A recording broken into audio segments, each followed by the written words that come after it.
10. Hello, everyone, and welcome to another Sit and Chat with me, Skari, your grateful host. This is Isolation Station number 46. That means we have been doing this sort of daily show for 46 days since we've all been under like stay-at-home isolation here in Canada, at least. I know it's different all across the world, but it is an opportunity for us to sit back, relax. Normally I do some painting on Twitch every day, Monday through Friday. Today I thought I'd do something a little different. I want to open the floor to some Q&As, ask me anything, that sort of thing, so we can sit back and chat for the next 30 to 45 minutes, maybe an hour long, depending on how interactive everybody is with that as well. I'm really excited to essentially get that going with you guys. And we're on Twitch. Hello, Kyle.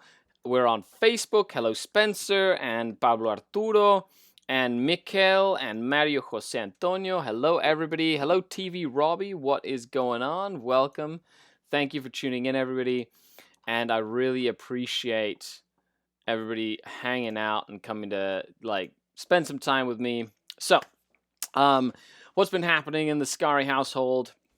Well, I've been doing a lot of work with the studio over the last 10 days, what we did like last week. I didn't really put any videos on YouTube in terms of like these sit and chats and isolation videos.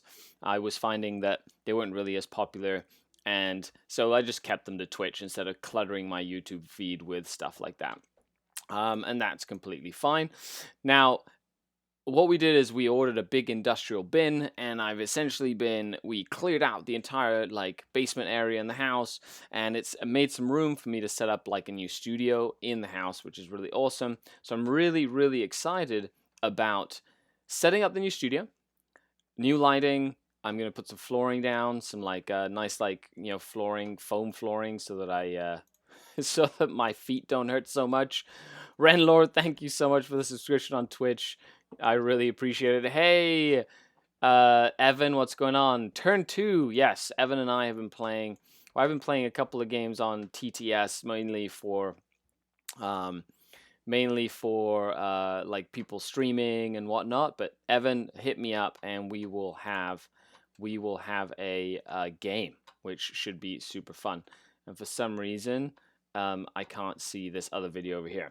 Ian, Don Hoosen, hello Don, how are you? The infamous Don Hoosen saying hello from Facebook. Don, you are my spirit animal.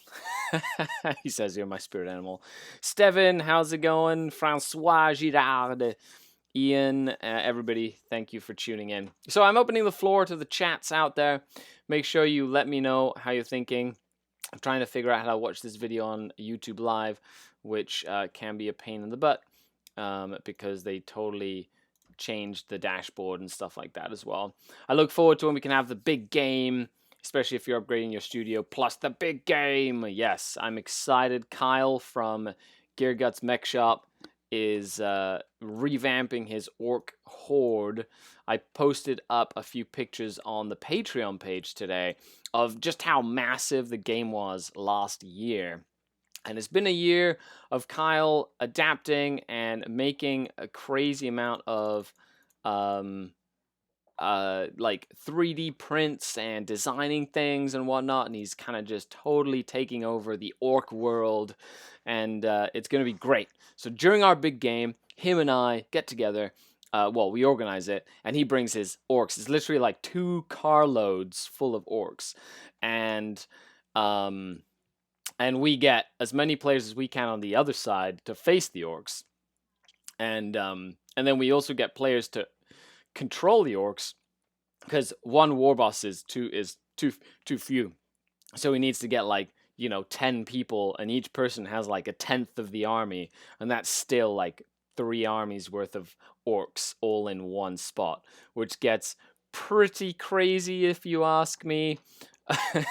I'm just gonna say hello, Anthony and Derek and Kenny, Matteo and Sean. How are you? Welcome. Thank you for tuning in. Really appreciate it.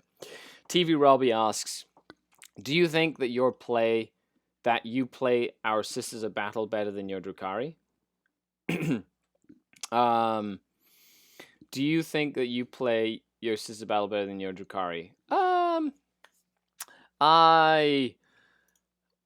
I think I recently started a Sister Battle Army. This was literally a thing that we put up to all of you folks out on the internets, and you were like, I was like, what army should I start next? And I put up Genius of the Occult and Tyranids and like all this, and everybody overwhelmingly, you voted out there, Sisters of Battle. So, that's where I started. I started a Sisters of Battle army. I got Dan from Best Overall Painting to paint most of them. And I also got, hey, BP Edwards on Twitch. How are you, buddy? And thank you very much for the subscription, Renlore. Really appreciate it. Apparently it was lagging. It just showed me right now. And that was really, really fun. So I don't know why this isn't showing, but that's okay. We'll figure that out after. Hello, Simon Furby. What's going on? Thanks for tuning in. I really appreciate it. View live on dashboard. There we go. Oh my goodness. All these crazy buttons. I'll get this. I'll get the hang of it. They changed my dashboard with YouTube and stuff, so I'm trying to figure it out on the fly. But if you've been trying to chat with me on the YouTube stream, now I can read your comments. Okay, so I did have one initial question. There's been this interesting. Hey, Sergio, how are you? Thanks for tuning in. I'm just going to do shout outs as we go. All of you from across the world, thanks to you, I got to do this stuff, and I'm really excited about just hanging out with you folks and spending time. I've got some dance disco music in my earphones right now, because why not? The reason the stream is a little late today, normally I do 11 a.m. Eastern Standard Time, is that I was helping my son do his papers. And his paper service is deemed an essential service, so he has to do his paper route every week still. Artist says, hello, Skari. Greetings from Poland. Greetings from Canada. Be healthy and safe. You inspired me to start a Drukhari army. Yes, Drukhari. I hope many of you play Drukhari armies after. What's up, SkaredCast, says Meaty Hooks. Hey, Meaty Hooks, how are you? You're awesome. Me? No, you're awesome. No, you're awesome. No, you're awesome. That's why you're bopping, but we can't hear anything. YouTube, exactly. I'm bopping. I'm like dancing around because I'm really. Hello, John Letham. Hello, Aaron. How are you? Welcome, welcome, welcome. Thanks for tuning in. Okay, so there was this really cool rules query that came up on the Patreon Discord. Yes, that's right. We have a Patreon Discord, like every Patreon thing out there. However, our Patreon Discord is freaking awesome because everybody's so positive and everybody's always giving constructive criticism and all this stuff. It's great. I love being a part of the Denizen community. Hello, imaginary number. You're awesome. Get stabbed in the back by an assassin. Yes, that's that's usually how that would work. Hey, Mole Security, what's going on? Thanks for tuning in, everybody. So the question is around the linked fire stratagem from the Craftables Codex. And this is a question that Hanjo's kind of posed because he uses the link fire stratagem.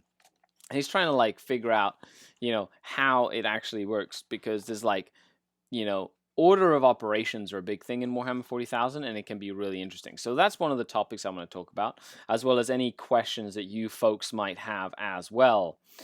Okay, Mute says, hey Skari, are you interested in exploring lore and units from Drukhari, but in the context of Inari? Yes, I am. I like Inari stuff. I love the little plate back there that says, the Darkkin. Yes, that is a plate from the Canhammer Team Tournament where we won Best Overall Team this year, actually. We got smashed by Team Charity Hammer. However, we had more soft scores, and we got Best Overall. They got Best General because they destroyed everybody. But we had cooler looking armies and fluff and matching T-shirts and everything.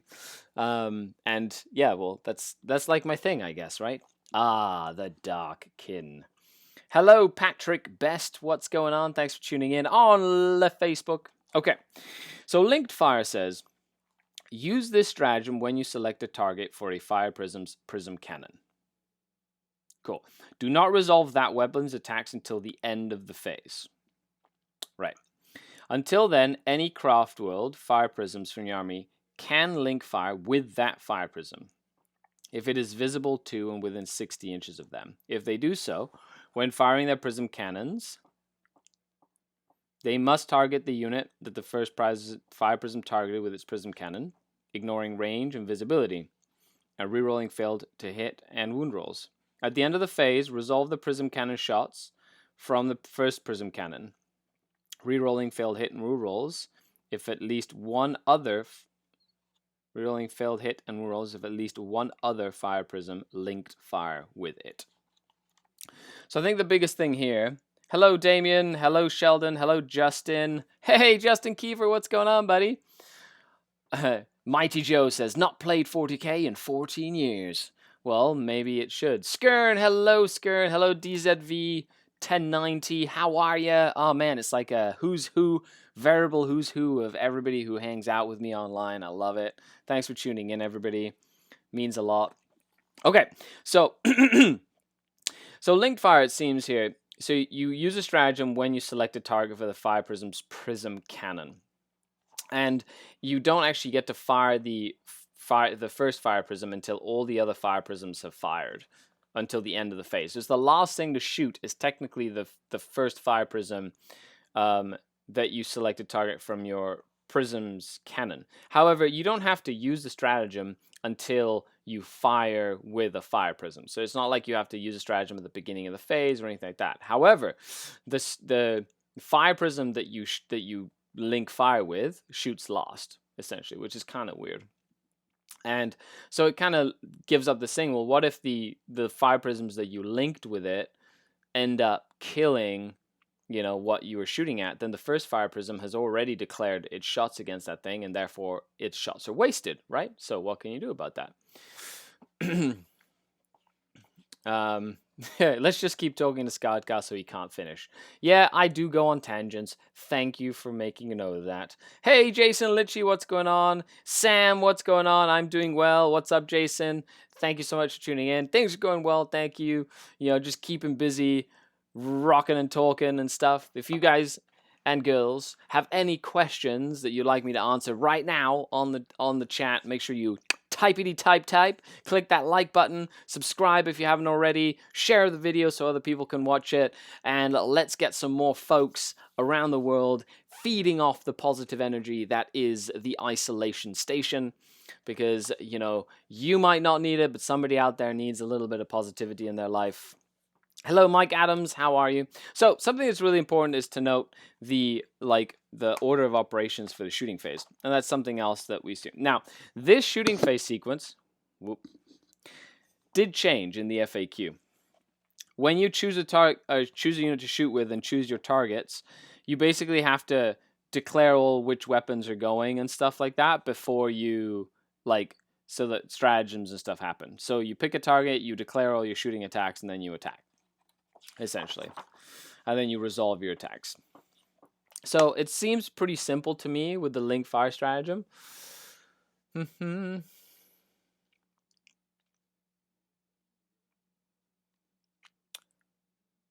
So, and another thing is I don't think you need to link the fire prisms together until you choose to shoot another fire prism. So you can be like, I'm going to link, this fire prism is going to start a link fire, and he's going to go he's going to shoot that tank. And then you can do other stuff like that. And then you can go, okay, so this fire prism is going to link fire with him and shoot. And I think you can, because you get hits and wounds. At the end of the phase, roll the prism counters for the first fire prism, rerolling hits and wounds if at least one other fire prism linked fire with it. Yeah.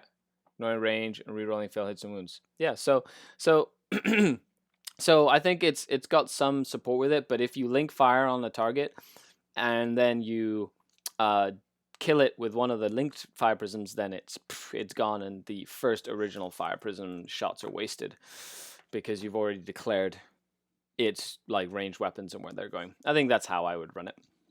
Andreas says, hey, so I saw you already finished your Drazar painting project. Yes, I did. He's up there with my incubi. Well, he's at a tabletop standard, like a high tabletop standard. I'd like to do maybe a little bit more on the white and stuff to make him pop. But overall, I'm very happy with my Drazar. I think he's very, very good. Don Hooson says, Skari, can I challenge you to Isolation Hammer on Tabletop Simulator? Yes, you can, Don Hooson. I would love to. I have to finish my game against Evan. I have to finish my game against Dustin. But you and I can definitely set up a date and set it up. But those are my two priorities of finishing two of the games that I have going at the moment. And then I'll go for that because I do coaching games. So a lot of my time is spent coaching people on 40K, and we're still doing lots of TTS stuff and getting people better at the game that way. But in between that time, I do play for fun. Today, I actually have a streamed game happening at 6 p.m. my time. So stay tuned for that. I don't know where it's going to be streamed. Maybe Discord. I don't know. A Facebook Live, I think, for Andrew's going to be setting it up. Skern says, I think I have a place at Me Too's less reliance on Super Doctrines. Deathwatch Space was easy. Meaty Hooks has a question. He says, do you have any experience with Imperial Assassins? I love them so much. I'd love to make them competitive. Imperial Assassins are really good. The thing is, it's very easy to make the wrong choice when you are playing with assassins in which assassin to take. And when you take the wrong choice, it's like playing 100 points down, essentially. So I think assassins are really useful as a tool. However, you need to pick the right assassin for the right job. Now, of course, thank you very much. Never blow a dude. Haha, never guy. Thank you for the follow. Really appreciate it. Okay. Jason asks, what are you hoping for in the rumored new edition? I'm hoping that 10 books become 1 book. So I don't have to figure out which FAQ it comes in. You know, I need to just like streamline it. Just consolidate all the different FAQs and stuff. Another thing I hope is that they streamline the rules. So if a unit has a deep strike ability, just keep that the same across all armies. You know, have little ways to like, you know, change them per army. You know, if the deep strikes are a little different for Genesteal Cult than regular Marines or whatever. But, you know, just kind of have those rules interact with the main deep strike rule rather than changing the deep strike rule for everything or having a different way of wording it for every unit. I feel like that's just confusing overall in general. Hello, Stephen Connell. Thank you very much for the watching. Really appreciate it. Steven says, looking for input on expanding an army for the Eldari Blood of the Phoenix, which might be better at Start Collecting or the Apocalypse box. Steven, I think the Apocalypse box. If you're playing, that's definitely just more stuff. Yeah, get that and paint it up, make it look cool, and then you can go from there. E-Bomb says, hi, Skari. Good to hear from you. I hope all is well. All is well, thank you. We've been hanging out for a little bit, and it's been great fun. Hey, Skari, what do you think using Inquisition with Guard, and what do you think is the real deal with it? I love Inquisition in general. I think an Inquisitor is a great addition to almost every Imperial list.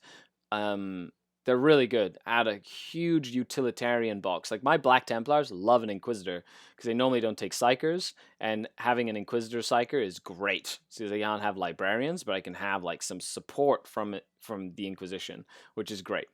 However, Guard is also great. Guard is one of those things you can soup because their rules are detachment based. So anything that has like main rules as detachment based rules, you can really mix and match from detachments. Of course, the more focused you get with a rule set, the more options you have. So Marines, if it's a straight Space Wolf army, you get the extra stuff from their doctrines. If it's a different detachments, you just get the Angels of Death rules, that sort of stuff. So you wanna pick and choose. If I were to mix, I'd say Scions, Valkyries, Psychic Support, and an artillery, like an artillery line to just shoot people into oblivion. That's the kind of combination I would go with that. Hello, Dan Beatty. What's going on? Oh, man. Sad that we had to, defer the mini Wargaming Bunker GT, which was going to be a hit, like filled up everything. And then we had to stop it because of COVID-19. But I cannot wait for that to be a thing again. Samuel, hello. John Letham says, I added Greyfax to my sisters to help with the lack of psychic phase. Yes, great choice, especially giving some denies or some smites in a key situation can be game-changing and game-winning, which is incredible. Brinjar, amen, Skari, amen, Brinjar. What's going on, buddy? Nice to see you. Says Ultimentra, says Lawrence from Tabletop Tactics playing Drukhari versus Skari playing Drukhari. Who wins? The Dark Eldar win.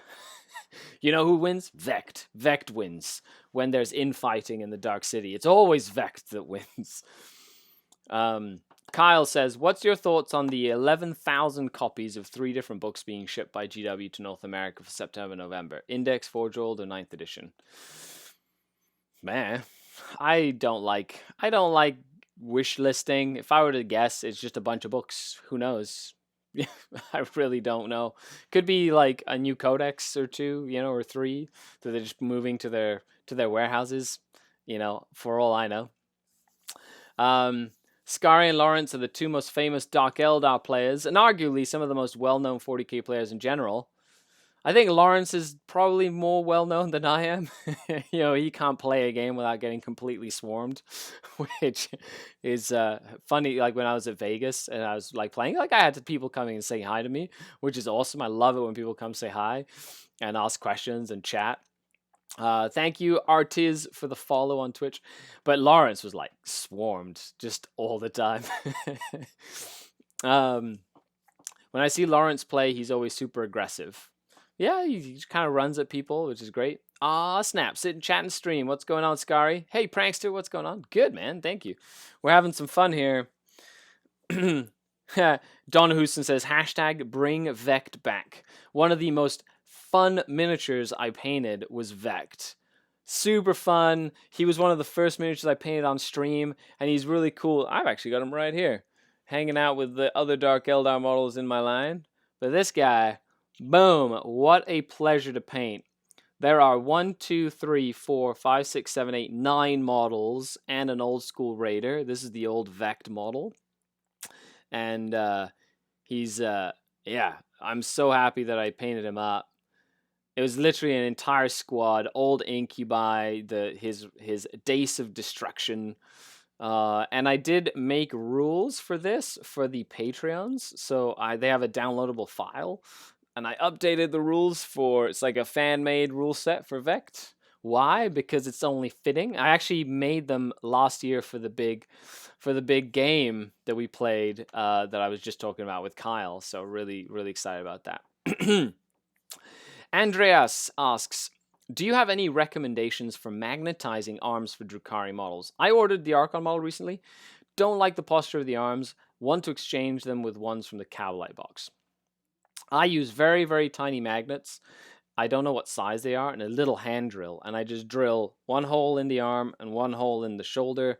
And I just put a tiny magnet on each one. And that's it. And I started magnetizing my Scourge. That's where I got the practice. So then when I magnetized my Archons, I did it that way.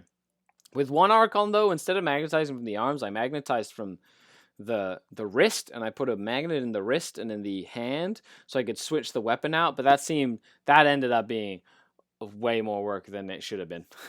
So I recommend you just do the arms. Just drill it slowly, tiny little magnet, and that should work great. Like that, you can mix and match the weapons depending on what you're playing. Hello, Edward Carpenter. Hello, a crazy name that I cannot read because I think it's in Russian. But thank you for tuning in. Any suggestions for close combat weapons, Agonizer or Huskblade? Personally, it's either Venom Blade or Huskblade. Those are the 2 that I go for with an Archon. No more, no less. Federico says, hi, Skari. I'm a big fan of your battle reports and Drukhari. That's right. Welcome. Welcome. Ha ha ha ha. Do you think you will go against Death Guard again? Probably, at some point. Do you think Death Guard will become very competitive? I hope so. Death Guard have that potential where they're like just at the cusp of being amazing, but they are not as amazing as they could be. And I cannot wait for them to just be as terrifying as they were before. I love Nurgle too, Federico. I do. Ahoy, Reek the Forgotten. What's going on? Yeah, that's a brilliant model. Vect, amazing. Sitting there behind you, keeping an eye. Oh, he's definitely keeping an eye on me. He's just waiting for me to make a mistake, and he's just stab me right in the back. Magnets, here's the size. Ooh, thank you, Prankster. Here, actually, what I'll do is I'll Can I copy this? Yes, I can. Okay, Andreas, I'm going to be copying a link in the chat for you. There you go. Since more people have joined the stream, I've painted up some of the new incubi and posted them to my Insta. Nice. Thank you for putting that up. I always love following really cool like models and projects on Instagram. It's been super fun. Neon Cat, thank you for the follow on Twitch. Really appreciate it. Your subscriptions, bits donations, super chats on YouTube, shares, likes, all that stuff. Welcome to Sit and Chat. This, of course, is Isolation Station 46. That means that we've been doing these chats 46 days, or these videos 46 days since we started Isolation. And I really appreciate it. Darby Conway, hi, how are ya? Oh man, Mark T, Gary, how's it going? Thanks a lot for tuning in on YouTube, Twitch, Facebook. We're getting like the whole community together. I love it. John Fisher asks, if you could have a genetic Drukhari HQ. Now, you meant generic Drukhari HQ to help build out battalions. What would you have? Beastmaster and HQ slot? The Drakon. I wish the Drakon would come back. Just like the understudy, you know, or like the understudy of the Archons, right? Because it was always Archon, Drakon, Trueborn, Kabbalite Warriors. Like, come on, that's kind of how that goes. If not, I would probably have like some sort of like, I don't know, like the HQ seemed pretty. The thing is that the book, the Dark Eldar book, is structured really well to have you want to mix and match all these different kinds of detachments, right? Renlo asks, would you recommend someone have an Instagram that is like personal stuff and painting separate? I do both personal and like professional together, but I mainly put like every once in a while I'll put like a personal, but my personal life is kind of meshed with my professional life a lot. So for me, it's okay. But some people want to keep that like, you know, online persona very separate from their family persona, which is completely fine. What is a Drakon? Only picked up Drukhari Nates. A Drakon was like a lieutenant, like a Dark Eldar lieutenant. It was a cheap HQ that you could take, had less war gear options, like historically, than he was like the supporting character of an Archon. Jeff Brown says, when are you going to play me in TTS? Well, Jeff Brown, I have to finish my game with Evan, as I said. I have to finish my game with Dustin, which I paused. And then I have to play you, because you did get dibs, and then I have to play Don Huson. But yeah, message me. Well, let me know what times you can play. Oh, that was fun. I doubled up Facebook and Twitch, says Steven. Nice. I guess you'd have like 3 different cameras going at once. Skari everywhere. Renlor, I keep my Facebook sterile of 40k related posts. I use my Insta for that, and I don't use my real name. Says Ultimenta. Yeah, that's definitely something you could do. Austin Riley, thank you for watching. Stian Barus, thank you for watching. And Chris Below, thank you for watching. Chris from the Mini Wargaming Paint team. Yeah, that's right, Chris. I generally keep my family off Instagram. Yeah, like Facebook, like my Facebook profile doesn't have any hobby stuff. I do everything on my SkaredCast page, and then my Instagram is linked to my SkaredCast page, my SkaredCast Twitter, my SkaredCast Reddit, the YouTube channel, all that stuff. I love you too, Jeff, and I miss you as well, baby. I need some more of those red tights in my life. What army type or race, says Andreas, would you consider the hardest matchup for Drukhari lists? No counter list, just for balanced lists that you would use at a tournament. Tau are always a big hit or miss. I find that I either lose really big against Tau or I win really big against Tau, and there's not any in between. That's one of my hardest matchups, I would say, is Tau. Just because the amount of, especially if there's no terrain on the table, can be very hard to play those matchups. And an artillery-heavy, like, Imperium list with whirlwinds and, like, you know, whirlwinds mainly, Scorpiuses, and, like, Thunderfire cannons and stuff that I can't hide, because Dark Eldar work really well when you can hide units and elements in the army and they don't get shot at. So the longer they live over the course of the game, the better they get, right? Hello, Doug Tabor. How are you? Thanks for tuning in. Andreas says, E-Bomb says, I've been away from 40k for almost 2 years. Cool. How are Drukhari and Croftos doing these days? Can you still use both together in a single army? Drukhari is not as hot as it was. Craft World is still as hot as it was because there's always new things coming out for Craft Worlds. Can you still use both things together? Yes, you can. And Craft Worlds is still really, really, really good. Really good. Andreas asks again, thanks for the magnet link. No problem. Mr. Games El Crack, why Disseys and not Dark Lances? Well, I did a whole breakdown of Dissey versus Dark Lance on like a Patreon video back like 2 years ago when the was released. When you do the math, of dark lances versus disintegrated cannons in general don't do as much damage on the high end, but they don't have as big of a low end, and they tend to go in the middle. So for like the way I like looking at it is when I go to a tournament, I'm playing 6 games, I'm playing 5 games or 3 games, right? You're playing like a variety of games, and you want to take things that are consistent across a curve, right? Dark lances and lances or one-shot weapons have a tendency to spike really high and then do nothing, or spike really high and then do nothing. And that can be very risky when you're playing multiple games because you have more chances of it going down like this in a situation when you need it to spike up. With disintegrated cannons, yes, it's harder to wound things, for example, but it's got a straight number of damage. You got multiple shots, so you got volume. There's more likelihood of forcing your opponent to take more shots. So say I'm shooting at a knight, right? A knight with a Ravager with 3 lances or Ravager with disintegrated cannons. The Ravager with 3 lances shoots 3 times. On average, we'll get 2 hits, and then we'll get 1 wound. And then the knight, 1/3 of the time, will just flat out ignore the shot with its invulnerable save, and 2/3 of the time it'll go through. But that's when you roll that d6, and the fluctuation is even further. So you can roll a 1 on the damage, or you can roll a 6 on the damage. Rolling a 6 on the damage, great, awesome. Rolling a 1 on the damage, you might as well have shot like a garrote, right, with your last cannon or your lance. So that's where I find the disintegrated cannons are more effective.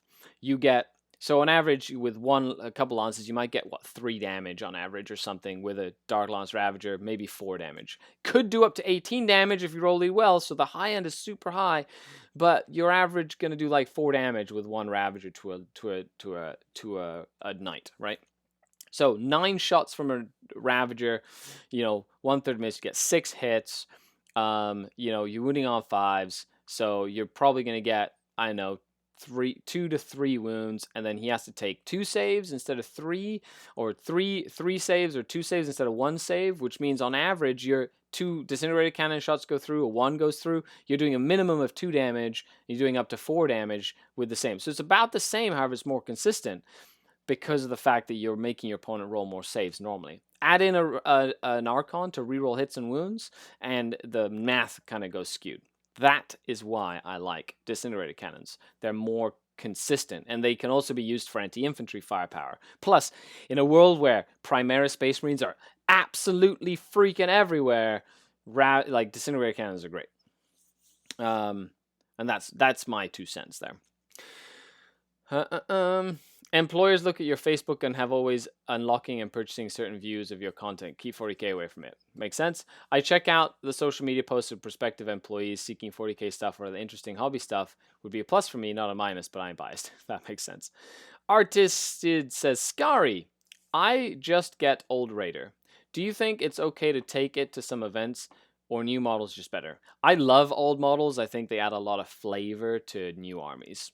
Because a lot of people go, oh man, that is an old Raider. Yeah, so you get points. You get hobby points for that.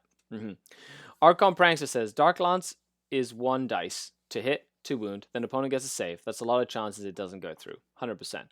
There's the hit roll, the wound roll, the save roll, and then the damage roll, right? So there's 4 steps for a lance to be able to do damage. With a disintegrated cannon, it's a hit, to wound, to save. That's it. And then the damage roll is non-existent. So there's only 3 chances of it going wrong, plus you have triple the amount of dice per gun instead of 1 gun. Dark Lance Sniper kill team is nasty. Yes, we're talking about kill team sniper rifles. Yes, definitely. Colin Ward, hello Colin, how are you? Thanks for tuning in to Sit and Chat with Skari. That's me, your grateful host. Okay, so Zed Netty asks, how are you rating orcs? Top, middle, or bottom? Middle top, yeah.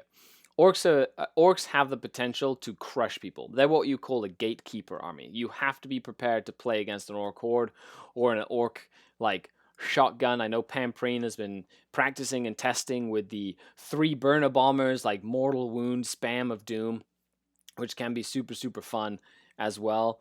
Hey, Jesse Rocha. Oh, man, we got a snotling in the house. That's so nice. How's it going, buddy?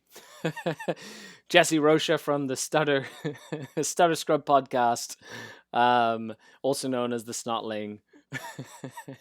I love you, man. But that's how I would consider orcs. Orcs are in that middle top pack. You need to it's not a point and click army, but it's an army that if your opponent is not prepared for, you will just steamroll them completely. I don't know how to pronounce those characters, but it says, I don't play Warhammer these days. How is Eldar doing in the game these days? Eldar is doing well. They still have a lot of very strong builds competitively. Of course, you have to kind of split the game up into competitive, and then just playing the game. The game is amazing, just in general. If you just play for fun, it's one of the best games you can play just ever. Competitively, Eldar's still good. They have some good builds. Essex Boys says, I struggled really badly to defeat the Drukhari with my pure Death Guard. Any advice? Death Guard do have a hard time against Drukhari, mainly because they're so slow. Don't be afraid to think outside of the box when playing Drukhari. Usually I've had a hard time against mostly Demon Princes behind screens. They're the hardest thing to get to. And you need a good screen. If you're going to take Poxwalkers, make sure you take a lot of them. But to be honest, you have to have a good amount of shooting. And Death Guard aren't really known for their crazy amount of shooting. So look into Forge World to maybe get some sort of Dreadnought variants or long range fire support that you can use. Or, run of the mill Chaos is a soup list, maybe you should cave and put in a unit of Black Legion Havocs or Alpha Legion Havocs that can't be shot and can shoot in the first turn with a Devastation Battery or something like that. So it's always something you can do. If Nurgle is your thing, you can make them Alpha Legion Nurgle and just keep the Nurgle theme. And instead of making them Slanesh, but have some shooting to pop those Ravagers and those tanks, because you have to try and kill the transports to get to the squishy insides.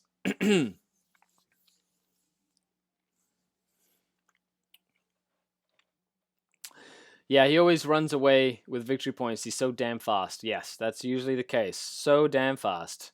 That's usually how it works. Okay, folks.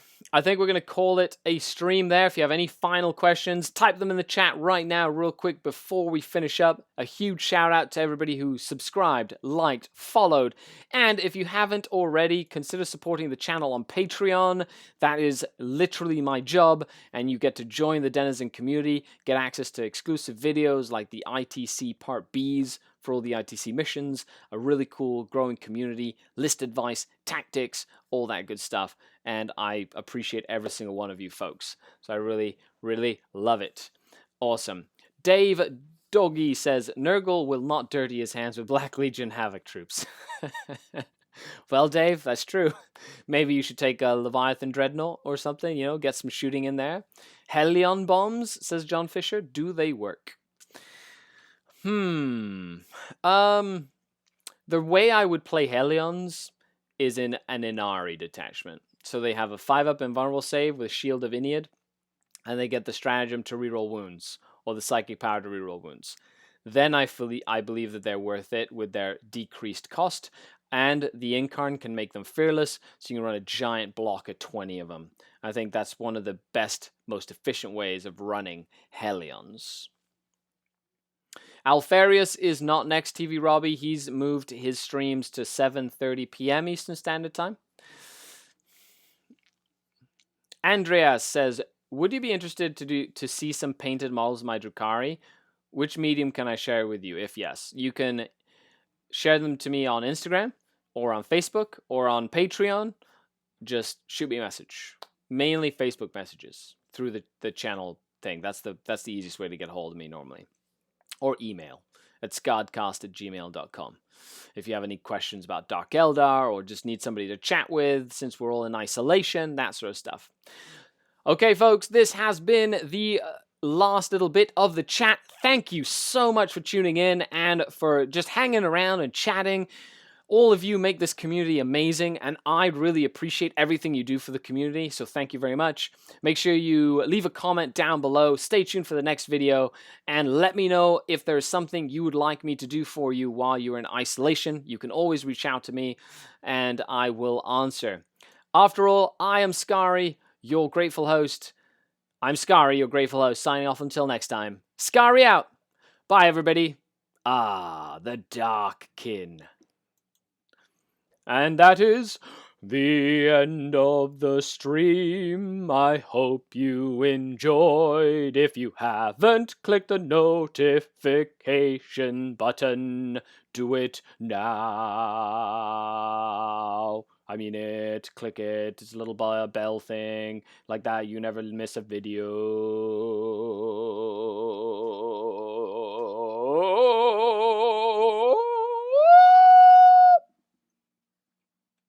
Bye.